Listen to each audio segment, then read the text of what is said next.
और इसके अतिरिक्त हम उनका लगातार हम उनके संपर्क में रहते हैं। ये मैं सच्चाई स्वीकार करता हूँ। आशा वर्कर हमारे विभाग की रीढ़ की हड्डी है और हम पूरी तरह से उनका सम्मान करते हैं। उनके प्रतिनिधिमंडल से हम लगातार संपर्क में रहते हैं और कहीं भी ये जो आपने कहा है ना, ये पीड़ा, जब मुझे पता चला कि समाजवादी पार्टी की सरकार 4 दाएं बन चुकी सरकार, कबहू नहीं सोची।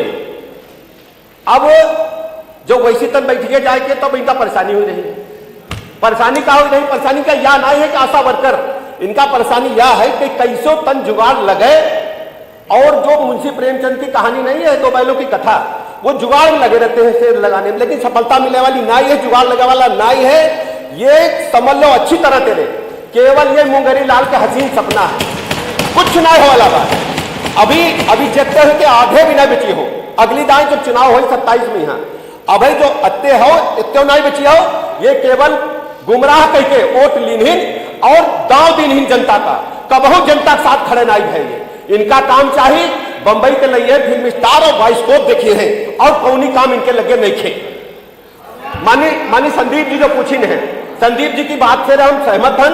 हम रहे की व्यवस्था कई दी है सीएससी पर आशा वर्कर का रहे का पूरा इंतजाम बा और उनके लिए पूरी चिंता सुरक्षा की गई। रात में सिक्योरिटी गार्ड अलग से लगा हुआ है। और बता दें, जो मातृत्व अवकाश खातिर कहते हैं, मातृत्व अवकाश खातिर कहते हैं कि नहीं मिल रहा है। और जब तक ये सरकार आई भारतीय जनता पार्टी, तब तक उनका छुट्टियों दे रहे हैं और पूरा उनका इंतजाम, दवाई का इंतजाम सब हम कर रहे हैं। और ये कागज में है, चाहे जाके पलट के देख लो। और कौन बात हो बताओ, वो कर रहे हो। आपने कौन सी बोली में बोला? ये अवधि में बोला आपने? तो सारे सदस्य अपना अपना बोला करें इसमें अपनी अपनी भाषा में। प्रश्न क्या 3 श्री कमाल लगता। अब आ गया जवाब। बहनों से क्यों करवाते हैं? सवाल ये था, शुरू से करवाया जा रहा है, कोई नया काम नहीं है। सामाजिक कार्यकर्ता मानते हैं, जब से था तभी से करवाया। कोई नई परंपरा, कोई नई परंपरा शुरू नहीं हुई। अगला प्रश्न। अभी बहुत वर्कर सभी हमारे परिवार की सदस्य हैं, हम उनकी जितनी मदद कैसे करीबे और तुम दूर से देखते रहे वैसे।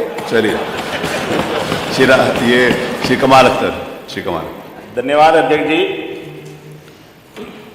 माननीय मंत्री जी ने जो अपना जवाब दिया है, वो इतना छोटा सा जवाब दे दिया। और जब बजट आया था तो उसमें जो आपके विभाग की बात थी वो इतनी बड़ी थी कि 2025 में घरेलू पर्यटकों की संख्या 1 अरब 37 करोड़, उत्तर प्रदेश पहले स्थान पे रहा, रिकॉर्ड वृद्धि। अच्छी बात है सर, हमारे देश के अंदर, उत्तर प्रदेश के अंदर पर्यटक स्थलों के लिए इतनी बड़ी तादाद में लोग आते हैं। लेकिन जहाँ तक जो जियो के बारे में मंत्री जी ने जवाब दिया है, तो मंत्री जी आपकी सरकार का ही नारा है, हमारा नारा नहीं है। सबका साथ, सबका विकास, सबका विश्वास। तो जब आप ये नारा देते हैं तो इस उत्तर प्रदेश के अंदर हमारे हिंदू भाई रहते हैं, हमारे सिख भाई रहते हैं, ईसाई रहते हैं, मुसलमान रहते हैं, पारसी रहते हैं, बौद्ध रहते हैं। हर धर्म के लोग इस उत्तर प्रदेश के अंदर रहते हैं और सब लोगों की कहीं ना कहीं अपनी धार्मिक आस्थाएं हैं और संविधान ने भी हमें उसका अधिकार दिया है, मानने का अधिकार दिया है। तो इस सरकार की भी जिम्मेदारी है कि सरकार अगर पैसा दे रही है किसी धरोहर के जीर्णोद्धार के लिए, ये बहुत अच्छी बात है, आपको बधाई, साधुवाद आप दे रहे हैं। लेकिन मंत्री जी, जब आप शपथ लेते हैं संविधान की तो कहते हैं किसी बिना द्वेष के, बिना उसके कोई मामला मेरे सामने लाया जाएगा, मैं उसको करूंगा। लेकिन आप उस संविधान की शपथ का कहीं ध्यान नहीं रखते।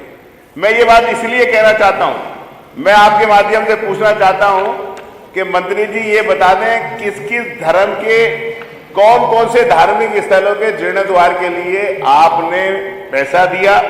दूसरे, मेरे क्षेत्र के अंदर विश्नोई समाज बड़ी तादाद में रहता है और वहां पर एक उनका बड़ा मंदिर है जिसमें पूरे देश, राजस्थान, महाराष्ट्र, बंगाल, बिहार और उत्तर प्रदेश के सभी लोग वहां पर आते हैं।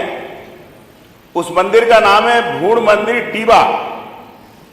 वहां पर कोई भी सरकार की तरफ से हम लोग लगातार मांग कर रहे हैं कि कम से कम 5-7 करोड़ वहां के लिए दे दें, क्योंकि पूरे उत्तर प्रदेश में वहां विष्णोई समाज के लोग आते हैं।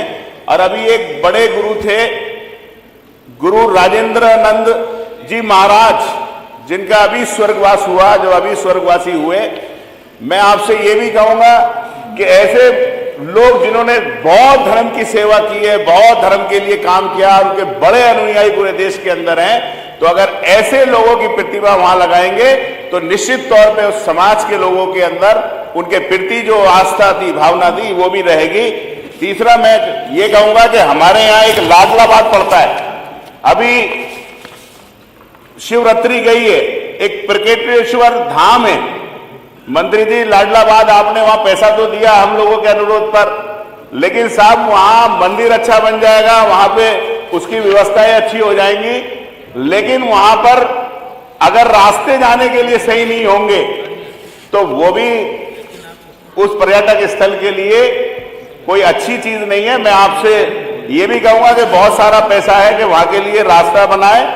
और दूसरा जो है, मेरा आपसे माननीय अध्यक्ष जी के माध्यम से सवाल है, क्या सरकार ये बताने का कष्ट करेगी कि प्रदेश में कितने पर्यटन एवं सांस्कृतिक स्थलों के लिए जीर्णोद्वार सौंदर्यीकरण की घोषणा की गई है, उसमें से कितनी परियोजना निर्धारित समय पर पूर्ण हुई है और कितनी लागत उसमें बची हुई कम होने के कारण लंबित है?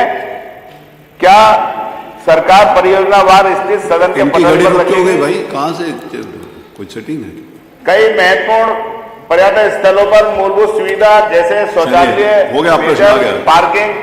मैं सर बस एक और सवाल आपसे माननीय चार तो पूछ चुके हो, माननीय मंत्री जी से पूछना चाहता हूं, क्या आप आगे आगामी समय के अंदर उत्तर प्रदेश के जो किसी भी धर्म के, ठीक है, हो गया, पर्यटक स्थल है, जैसे हमारे यहाँ शाह बुलाकी साहब की एक मदार है चक्कर की मिलक में मुरादाबाद के अंदर, हर हिंदू धर्म के लोग वहां आते हैं सर, और जब उर्स लगता है तो सरकार की तरफ से भी उस पर चादर चढ़ती है, तो ऐसी जगह को कम से कम आप वो कर देंगे तो बहुत धन्यवाद होगा। बस यही मैं आपसे कहना चाहता हूँ, क्या आप सारे पर्यटक स्थल हर धर्म के लिए जीर्णोद्वार के लिए पैसा देंगे या नहीं देंगे? श्री नफीस अहमद। दो मंत्री जी, दो माननीय सदस्यों का नाम है, दो पूछने बैठे प्लीज।